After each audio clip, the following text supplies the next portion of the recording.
Señor. Hermoso e inigualable tu valor. Hermoso e inigualable es tu valor. Nada en este mundo saciará, y nada en este mundo saciará. Señor, tu copa no se secará. Esta parte es gloriosa. Dile ahora: tu presencia es el cielo para mí. ¿Para cuántos el cielo es la presencia del Señor cuando viene? Dile a Él: tu presencia es el cielo para mí. Una vez más, ¿quién como tú en la tierra? Oh Señor, fuerte dice de la siguiente manera: ¿quién como tú en la tierra? Oh Señor, hermoso e inigualable es tu valor, y nada en este mundo saciará. Jesús, tu copa no se secará. Solo ustedes dice así: tu presencia es el cielo para mí. Puedes subirle un poco de volumen.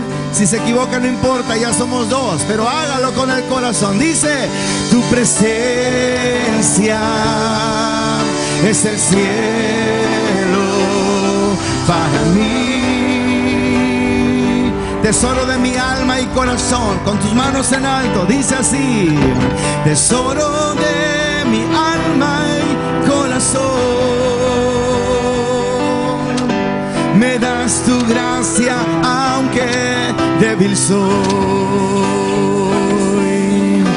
De mis errores eres redentor, de mi futuro eres el guardador. Con tus manos en alto decimos: tu presencia es el cielo para mí.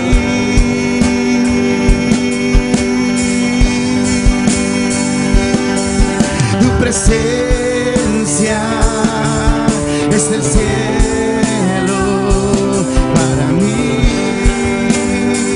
Tesoro de mi alma, por favor, dice de la siguiente manera: tesoro de mi alma y corazón,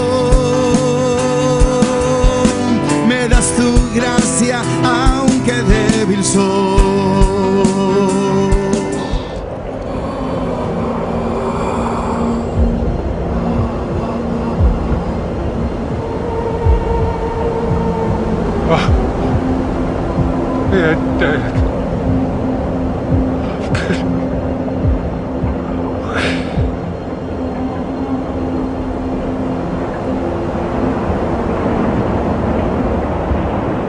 De mis errores eres redentor,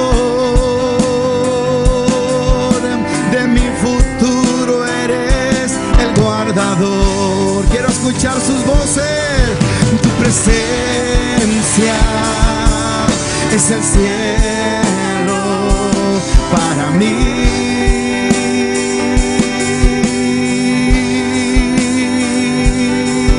Tu presencia es el cielo para mí. Aquí es donde entra el coro diciendo: cantamos, oh Cristo, cantamos, oh Cristo, oh Cristo. Tu presencia es el cielo para mí, oh Cristo, oh Cristo. Tu presencia es el cielo para mí, oh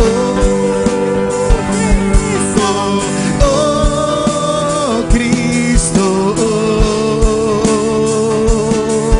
Tu presencia es el cielo para mí, oh Cristo, oh Cristo. Tu presencia es el cielo para mí.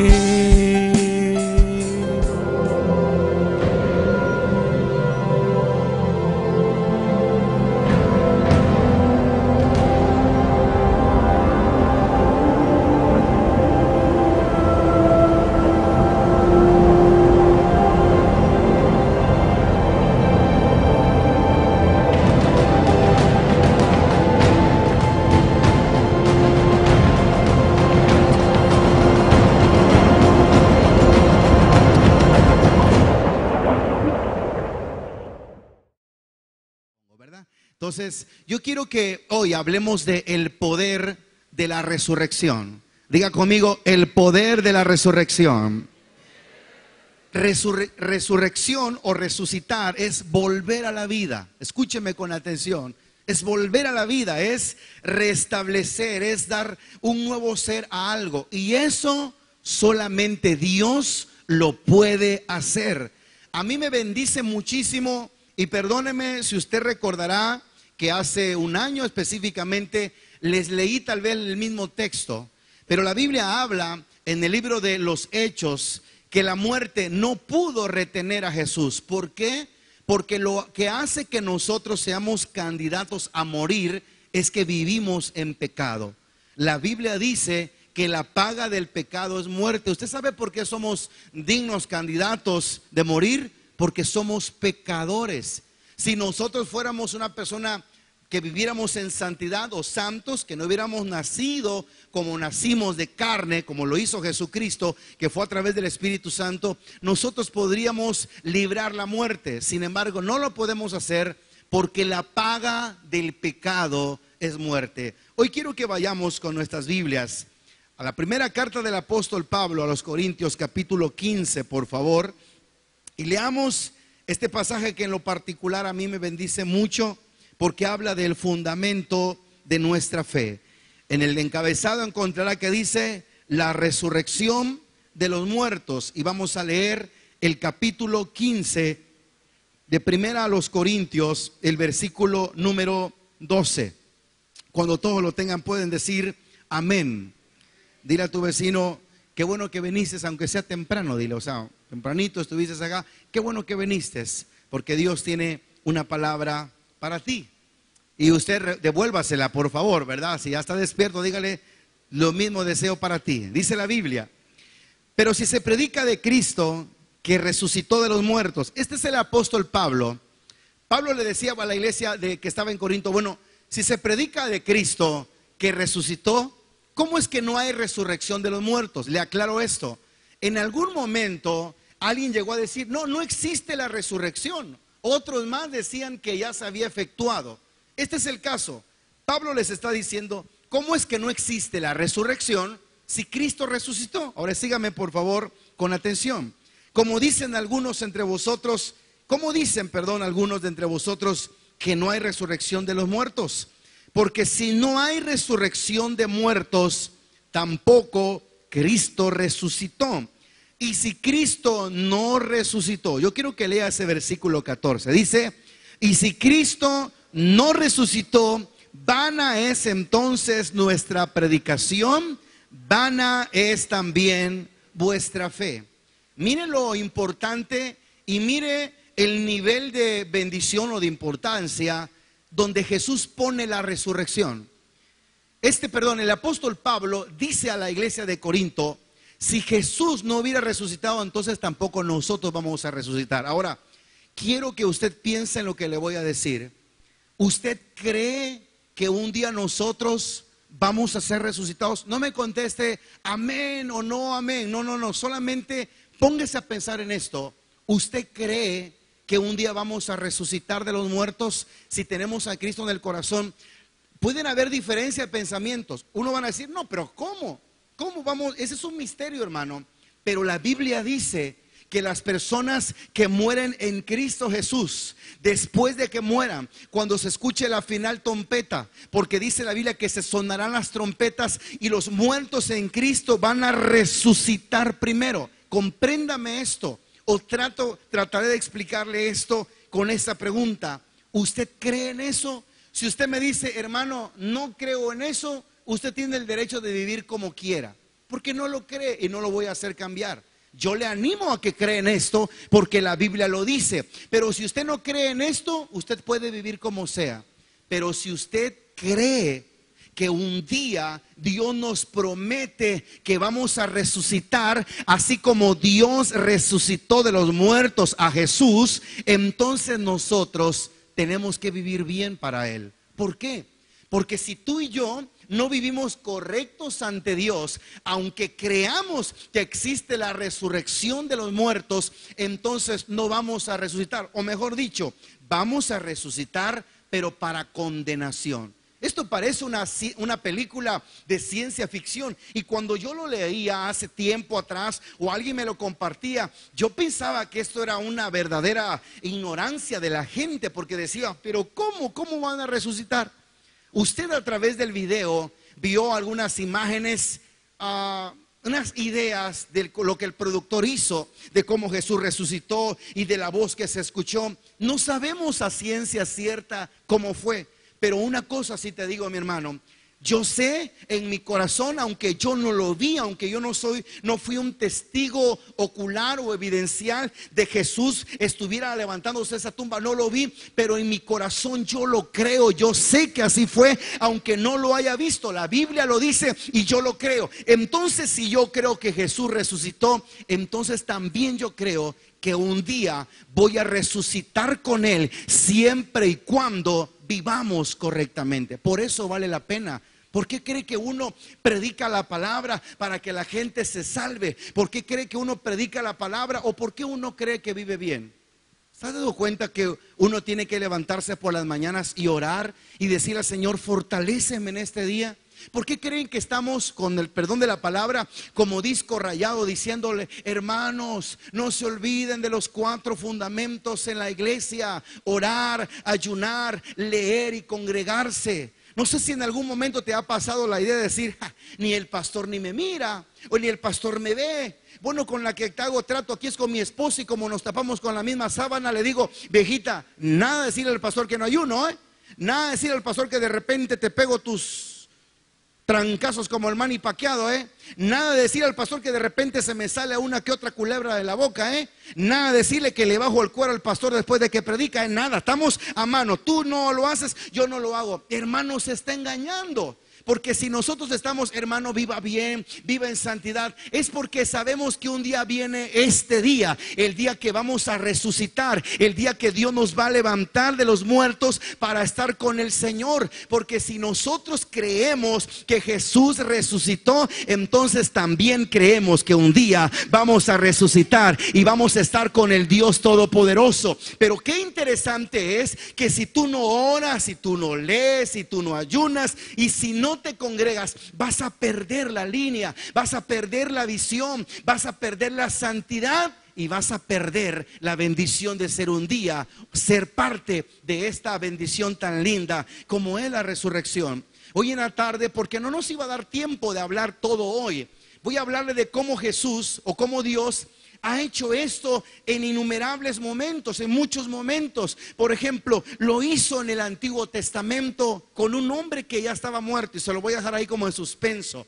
Lo hizo en el Nuevo Testamento, lo hizo con Lázaro, lo hizo con él mismo, y promete que lo va a hacer con nosotros. Ahora, esto de la resurrección no es un tema nuevo para Jesús, no es un tema nuevo para Dios, así como, ¿y cómo le va a hacer? Él lo puede hacer porque Él es poderoso, porque Él es el gran yo soy, y porque Él anhela que nosotros vayamos con Él también. Pero hay 2 tipos de resurrección: la resurrección que es para muerte y para condenación y para vergüenza, y la resurrección que es para vida y gozarla con el Señor.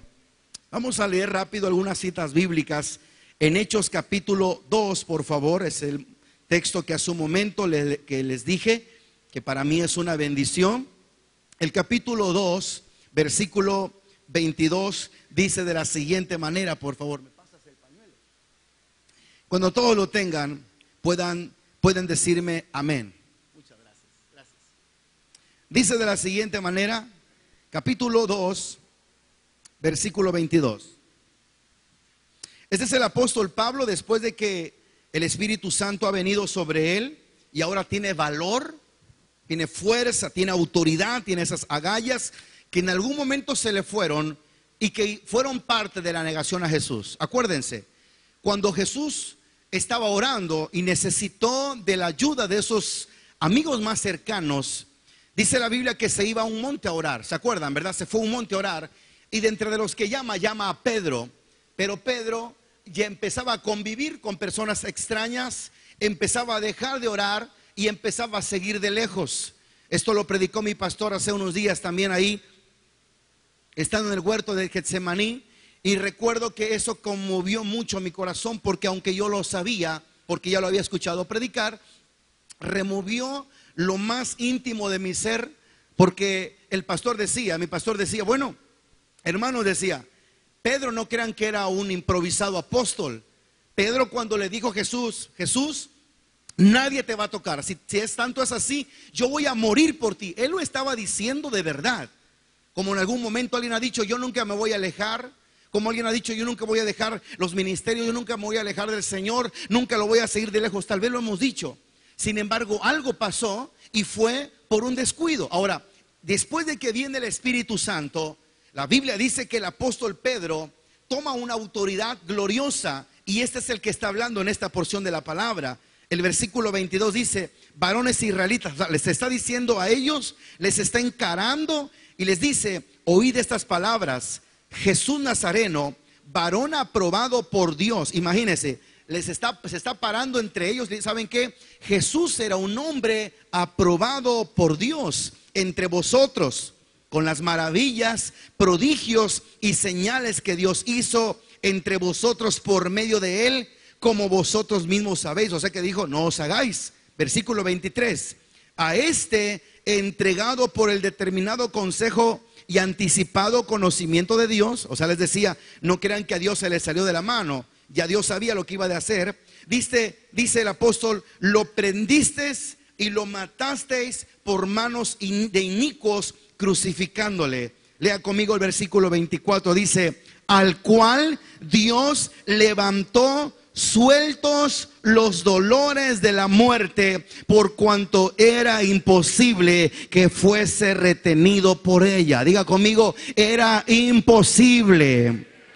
¿Saben por qué era imposible que la muerte retuviera o detuviera a Jesús? Válgase la expresión, en la muerte lo que hacía que alguien nos agarre y nos lleve a ese lugar, ese espíritu, es nuestro pecado. Pero ¿qué es lo que hacía que Jesús no pudiera estar ahí para siempre y le dolió a la muerte? ¿Puede usted imaginarse a la muerte sobándose la costilla de dolor, verdad?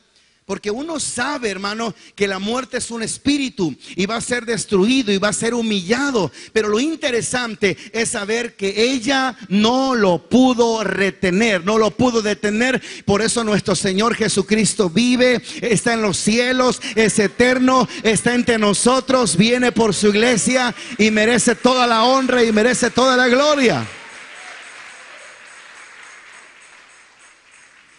Hoy han hecho hasta oraciones de Jesús. Hoy han hecho hasta oraciones a la muerte con tal de tratar de darle un giro diferente. Pero el diablo sabe de lo que estoy hablando. Incluso hay oraciones donde se habla de un Jesucristo vencedor que fue vencido. Hay imágenes donde la muerte, me contaba mi esposa mientras estudiábamos ayer en la noche, de una amiga de ella, una conocida de ella, que tiene una imagen donde la muerte está abrazando al Señor Jesucristo. Yo creo que esos son inventos del diablo que tratan de hacer pensar que la muerte tuvo en sus brazos a Jesús. No es cierto.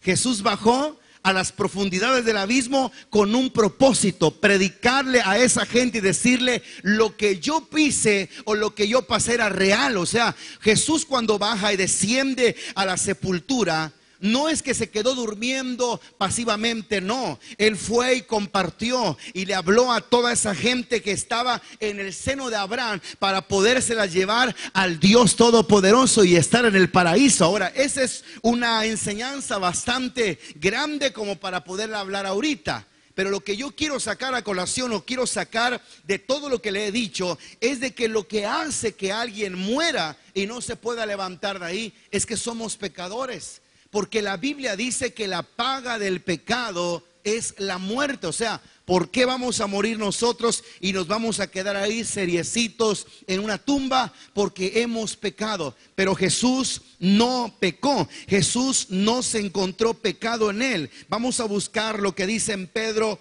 que lo declara muy claramente y de una manera poderosa. Primera de Pedro, capítulo 2, versículo 20, por favor. Y cuando lo tengan, comparta su Biblia con alguien.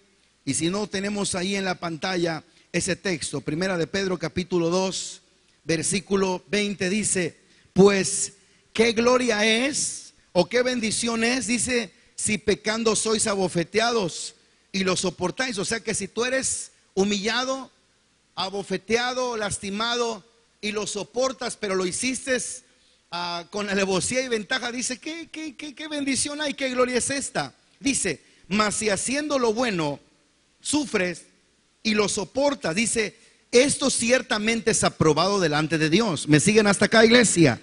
Dice el 21, pues para esto fuisteis llamados, porque también Cristo padeció por nosotros, dejándonos ejemplo para que sigáis sus pisadas, el cual no hizo pecado. Digan conmigo, no pecó, ni se halló engaño en su boca. Quien cuando le maldecían no respondía con maldición, cuando padecía no amenazaba, sino que encomendaba la causa al que juzga justamente, quien llevó él mismo nuestros pecados en su cuerpo sobre el madero, para que nosotros estando muertos a los pecados, vivamos a la justicia, y por cuya herida fuimos sanados. ¿Cuántos dicen amén? Porque vosotros erais como ovejas descarriadas, pero ahora habéis vuelto al pastor y obispo de nuestras almas. Mire, antes vivíamos sin fe, sin esperanza, destruidos, engañados, humillados, pero ahora volvimos al Rey de Reyes y Señor de Señores. Te pido algo, no te alejes. ¿Cómo se siente usted? ¿Cuántos han visto la película La Pasión de Cristo? Levánteme su mano, por favor. ¿Alguna vez que la hayan visto? Hace muchos años. Voy a hacer una pregunta.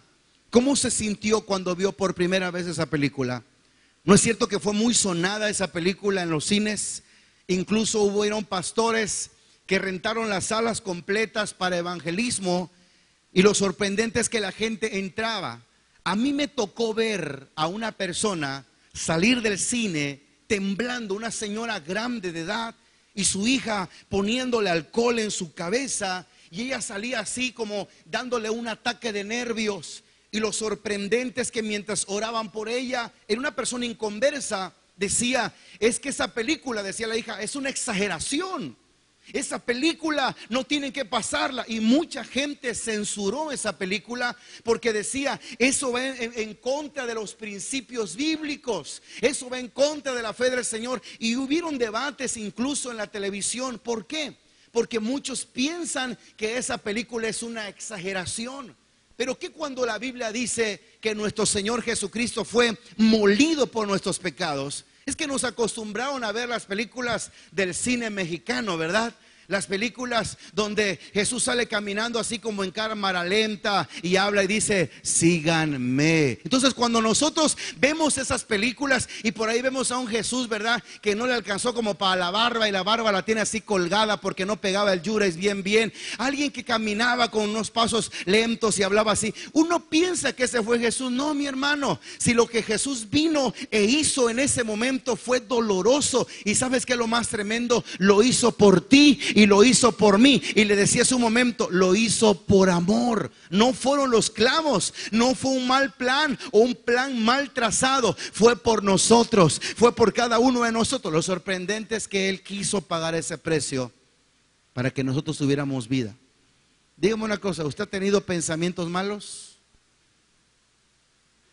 Ese silencio me dice mucho. ¿Usted le ha pegado a alguien? ¿Ha levantado sus manos para hacer señas obscenas? Sus pies han caminado hacia lugares incorrectos. Ejemplo, a la cantina, a la casa del amante, a la casa del hombre que no se sabe, el esposo que está viviendo con esa dama. Usted ha tenido pensamientos malos, ha hecho cosas malas. ¿Sabes a quién es el que merecía que pusieran esa corona de espinas? No a Jesús. Esa corona de espinas merecían que la pusieran a nosotros. Estando ahí en ese lugar del Monte de los Olivos, porque todo es relativamente cerca. No le quiero decir que todo está cerquita, pero está cerca. Estando en el Monte de los Olivos, hay una iglesia tradicional en ese lugar, y al lado de esa iglesia hay como una especie de monte, así como un lote baldío, que no está baldío porque está bardeado por alguna, bueno, no con una barda específica, pero sí por una especie de barandal. Ahí hay, si no es una réplica, esa rama que dan los espinos donde hicieron la corona. Y créame que no son esas espinitas con las que jugábamos cuando éramos niños. Son espinas de verdad y muy fuertes. No son esas espinas que uno puede doblar y que la punta solamente como verlo un tantito se quiebra. No, son espinas fuertes. Por eso alguien dice que entretejieron una corona y se la pusieron. No crea que se la pusieron como diciendo para que no le duela a mi Señor. No, se la pusieron bien firme porque lo que querían era burlarse. Él se dijo ser el rey de los judíos. La gente le preguntaba y alguien dijo, bueno, acá está el rey de los judíos, una corona de espinas. Por eso cuando contamos el coro, ¿verdad? Que dice, con una corona de espinas te hiciste rey por siempre. Para nosotros fue una corona tal vez espiritual, pero para el Rey de Reyes fue una corona física. Nosotros de repente lo que pasamos es una situación delicada y eso nos hace acobardarnos muchas veces. Es el momento, mi hermano, de poder tomar en cuenta lo que pasó. ¿Cuántos saben que Jesús fue un hombre santo? Díganme amén, por favor. Y sabe, lo que increíble es de que su ropa fue lacerada. Incluso la túnica que él traía fue quitada y se quedó solamente con algunos trapos de abajo de su cuerpo. ¿Puede imaginarse a un hombre santo con toda la vergüenza del mundo, semidesnudo en un lugar donde él estaba siendo muerto? No fue fácil, hermanos.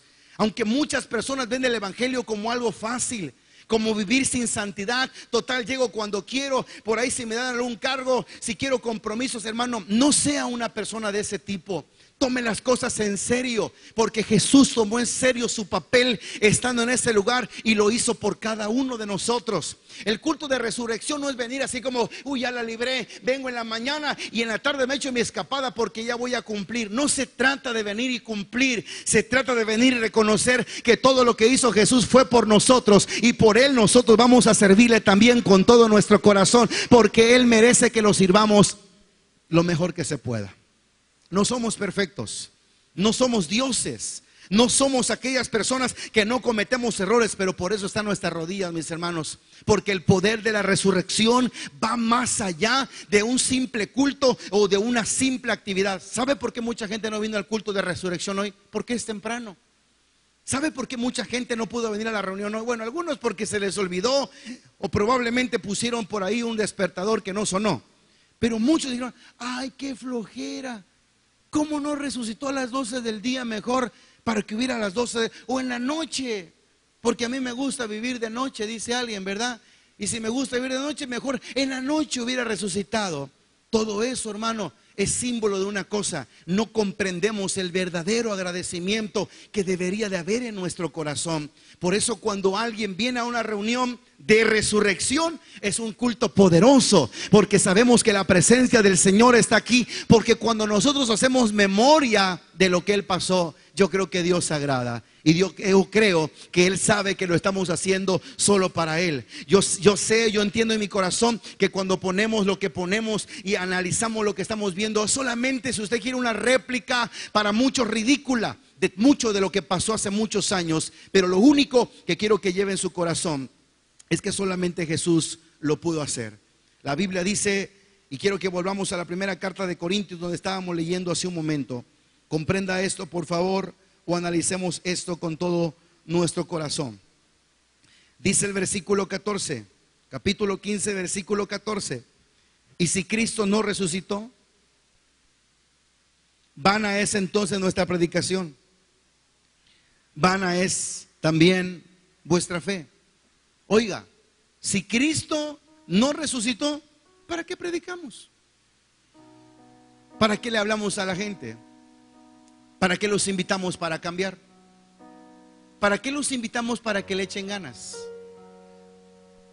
Fácil sería decir a la gente, hermano, venga a un culto el domingo, venga y dése golpes de pecho, venga y haga una procesión, haga una manda, traiga una ofrenda.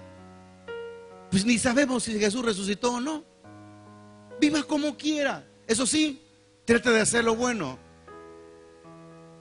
¿Usted ha escuchado esa frase que dice, ayúdate que yo te ayudaré?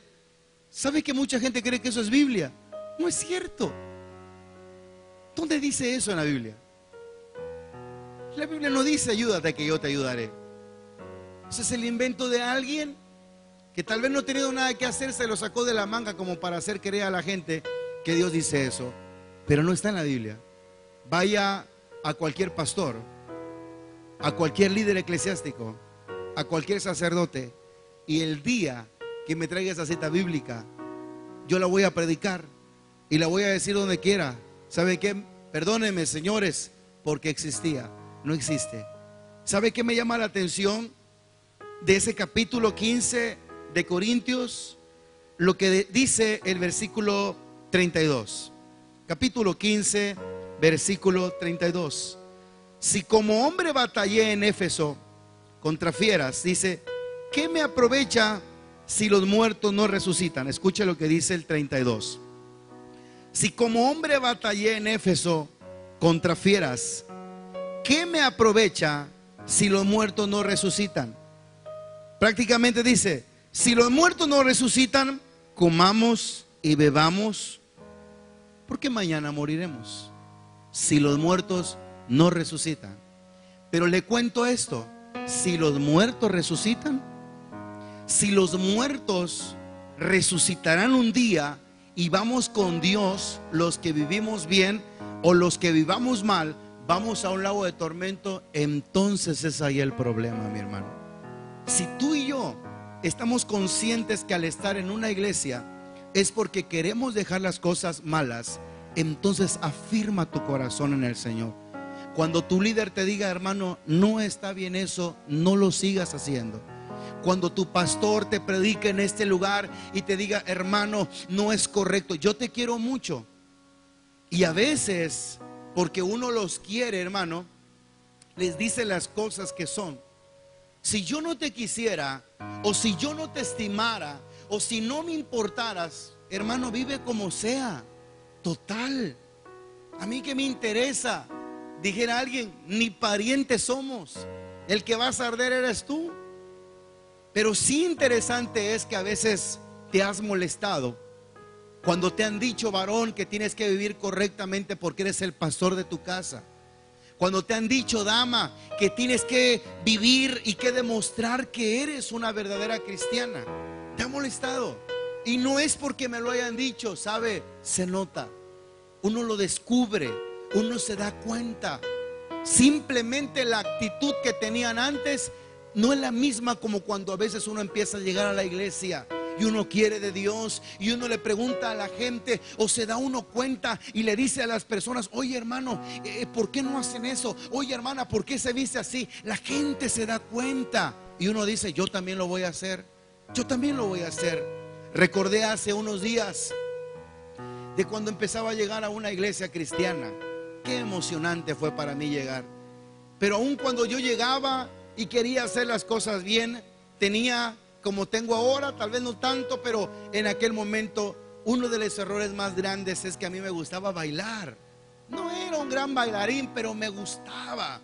Tanto es así que un día, mamá recordará, después de un culto que tuvimos, estoy hablando que estaba nuevecito. Dile a tu vecino, no te vayas a agarrar de ahí, por favor, nuevo. 2 meses, hermano, de convertido. Después de un culto de diciembre de Acción de Gracias, nos fuimos a bailar ahí. Ahí estaba mi tía Dalia también, ahí estaba todo mundo estaba ahí bailando feliz. Acabamos de venir de un culto, porque habían cosas en mi vida que todavía no estaban bien. Todavía decía muchas groserías. Pero el día que Cristo llegó a nuestro corazón, las cosas empezaron a cambiar. Y cuando supe que Jesucristo venía por su pueblo y que tenía que vivir uno correctamente, me empecé a preocupar más.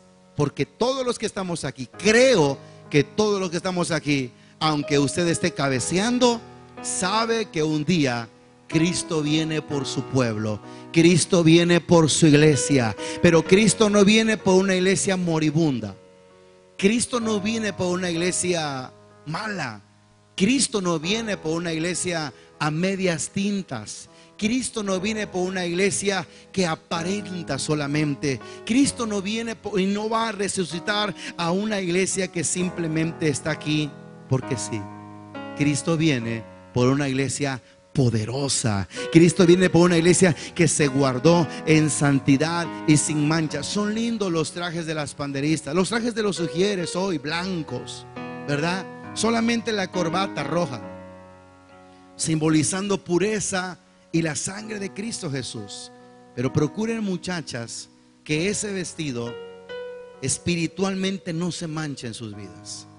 Que no toquemos porque, ay, como me gusta fulano de tal y es el de las banderas, resulta por ahí. Entonces, si él está ahí, yo creo que también yo, porque estamos unidos los dos en un sentir mismo y en un mismo corazón. Pero si él se va del ministerio, también yo me voy. Harta fe tenía. Es que esto no es un juego, hermanos. Esto no es así como en algún momento la gente se los ha hecho pensar. Entra, hijita, al ministerio, entra, sírvele. No, mi hermano, aquí es de valientes. Hay mucha gente que probablemente no ha sido valiente. ¿Seré yo maestro? No lo sé. Pero una cosa sí le digo: procura que cuando tu Señor venga o mi Señor venga, te encuentre haciendo lo que tienes que hacer. Porque te digo una cosa: esto es para valientes. Esto es para valientes. Esto es para valientes. Esto es para valientes. Esto es para valientes. Esto es para valientes. La iglesia es para valientes. La iglesia es para gente que tiene valor y dice: yo no me muevo hasta que Cristo venga. Eso se llama valentía. Valentía no es salir corriendo cuando viene el primer problema. Valentía es quedarse firme y esperar lo que su Señor diga. Si el Señor dice avance, tenemos que avanzar. Si el Señor dice retirada, nos tenemos que ir. ¿Cuántos dicen gloria a Dios? Cuenta una anécdota. ¿Cuántos supieron de un hombre llamado Napoleón Bonaparte? ¿Han sabido de ese general francés, creo que era? Ese hombre llamado Napoleón tenía un ejército. Y ese hombre en el ejército, ese hombre llamado Napoleón, dicen los que saben que una de las cosas por las que se reconoció es porque a veces tenía ocurrencias en medio de la batalla que le funcionaban. O sea, él tomaba decisiones rápidas, diestras, y vamos para allá, y derecha e izquierda. Pero un día se le olvidó, o mejor dicho, se llevó al único cornetista que tenía. En aquel tiempo las trompetas que hoy escuchamos no eran instrumentos musicales, eran instrumentos de guerra. Y no eran específicamente con notas. Simplemente era como la corneta de una escuela, una banda de guerra. ¿Me siguen hasta acá, mis hermanos? Y un día dice que se lleva uno de los cornetistas que tenía y se van. Y ahí estaba Napoleón, ¿verdad? En una área y el cornetista a un lado, esperando lo que el jefe le dijera, lo que Napoleón le dijera. Y lo sorprendente es que ve Napoleón a lo lejos que los franceses están perdiendo, los están matando. Y se ve que va para atrás el ejército y para atrás. No recuerdo, la historia no dice, esto no es una fantasía, fue verídico. La historia no dice contra qué ejército estaba peleando. Pero lo sorprendente es que cuando Napoleón se da cuenta que el ejército está perdiendo, su ejército francés está perdiendo, le dice al hombre de la corneta: toca retirada, es tiempo de irnos, nos van a matar al ejército. Entonces el hombre agarraba la corneta y se la ponía en la boca y se para firme, erguido, y quería soplar y volteaba a ver así como de reojo y se limpiaba la corneta, y Napoleón quedaba viendo obviamente que el ejército no se estuviera muy, ya se mataron otros, ya se imagina usted comiéndose los dedos, y le decía: ¡hey, retirada! ¡Nos vamos ahora! Y lo sorprendente es que no podía sonar la trompeta, y le dice: Señor, tengo que decirle algo, es que nunca aprendí retirada, estoy aprendiendo sobre la primera estrofa, la primera canción. ¿Y cuál es la que sabe? Solamente sé escuchar avance, o solamente sé cantar avance. Pues toque avance. Y dice la historia que ese hombre empezó a tocar, que la gente escuchara. No sé cómo era, pero tal vez era así como tatara, tatara, tatara, tatara, ta. Yo me imagino, ¿verdad? Y lo sorprendente es que cuando el pueblo escuchó que no tenían que retirarse, sino que tenían que avanzar, ese pueblo francés, ese pleito lo ganaron los franceses, porque en medio de la desesperación avanzaron, porque escucharon a su general. El hombre que escucha al general de generales, llamado el Dios Todopoderoso, aunque esté perdiendo, te va a decir: vamos para adelante. No es tiempo de retirada, es tiempo de avanzar, porque el coronel de coroneles, el general de generales, es el que va delante de nosotros, y se llama omnipotente, grande, majestuoso, Rey de reyes y Señor de los señores. Alguien puede darle el mejor aplauso a Dios y a su nombre. Dile a tu vecino: hoy no está Napoleón Bonaparte, dile, pero está el Rey de reyes que te dice: no es tiempo para retirarte. Imagínese a Napoleón. Yo creo que cuando el ejército vio que estaban perdiendo, yo creo que volteaban a ver: hey, Napo, ya no nos castigue, diría. Yo creo que estaban en la espada y ya vámonos. Y aquel chispado no sabía tocar la canción. Le digo: ¿sabes qué? Don Napo, me gusta matar, pero... Y yo creo que no lo mató porque Napoleón no sabía ni una ni la otra. Entonces le digo: ¿sabes qué? Toca que avancen, pues. Dice la Biblia que Jesucristo es el buen pastor. ¿Me siguen hasta acá? Que el buen pastor su vida da por las ovejas. ¿Me siguen hasta acá? Que las ovejas oyen su voz y le siguen. ¿Me siguen hasta acá? Y que en aquel día, en la resurrección de los muertos, oirán la trompeta. ¿Sabe qué significa la trompeta? La voz de Dios. Más le vale que se acostumbre a escuchar la voz de su Dios, porque si ese día que usted y yo estamos bien dormiditos, yo espero irme en el rapto, luego le cuento, ¿no? Pero hay gente que tal vez se nos vaya a adelantar, o yo mismo me lo vaya a adelantar a ustedes. Sé que no lo anhelan. Que se vaya.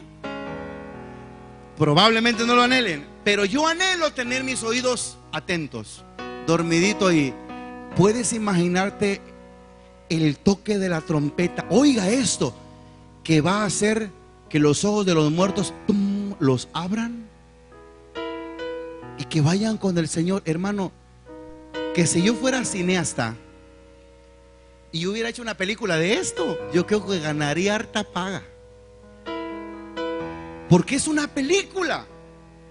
Pero es una película que tiene una gran diferencia. Eso va a suceder porque la Biblia así lo dice. Y se tocará la trompeta y se oirá la final trompeta, y los muertos en Cristo resucitarán primero. Ahora, ojalá que tú vayas con Dios. Pero sabes, quiero animarte a que tú le digas a Dios: Señor, permite que mi oído esté sensible, que mi oído comprenda cuando suene esa trompeta. Para eso tienes que saber escuchar lo que la Biblia dice, lo que tu pastor te dice, lo que tu líder dice. Si tú aprendes a escuchar la voz de tu líder, la voz de tu pastor, estás escuchando la voz de tu Dios. Hoy más que nunca puedo entender eso. Los niños cuando empiezan a hablar, bendigo a Dios porque Mella ya habla no al 100%, pero sí a un 60%, un 70%, muy entendible lo que dice. Pero antes no era así. Antes decía unas cuantas palabras, ay, cualquier cosa. Y ya ve que decía, no, hijita, ahorita no. Entonces yo tenía que acercarme más. Ah, ya sé que le está pidiendo paleta, agua, lo que sea. A veces uno va con nuestros hijos en el carro, en la combi, donde sea, y empiezan a hablar, y usted escucha la gran platicadera. Uno escucha y por otra cacha nada más dice, sí, papito, vamos a la casa. Siempre y cuando tenga un año, año y medio. Gente que tiene 18 dice, cacha, ese cocotazo le debe de dar, muy diferente, ¿verdad? Entonces escuche esto. Cuando alguien está sensible a la voz de un niño, primer punto, es porque pasas mucho tiempo con él. Todo el tiempo con él. Y aprende lo que él dice. ¿Se acuerda, Rubén, cuando decía a tu hijo, quiero mi chavita de shake? ¿Cuál? Mi chavita de shake. Su sabrita de Shrek quería decir. Y el Rubén le decía, hijo, nada más de que salga yo a ganar dinero, te la voy a comprar. Ya llegaba la chavita de Shrek. A mí me decía, chavita de Shrek, ¿qué iba yo a saber que fuera eso si me lo dijera a mí? Tal vez yo pensé que me decía, pastor, lléveme a la shake. Yo le iba a decir, ya no existe la shake. Alguno que es más joven no sabe qué es shake. Está bien, qué bueno, ¿verdad? Alguno que otro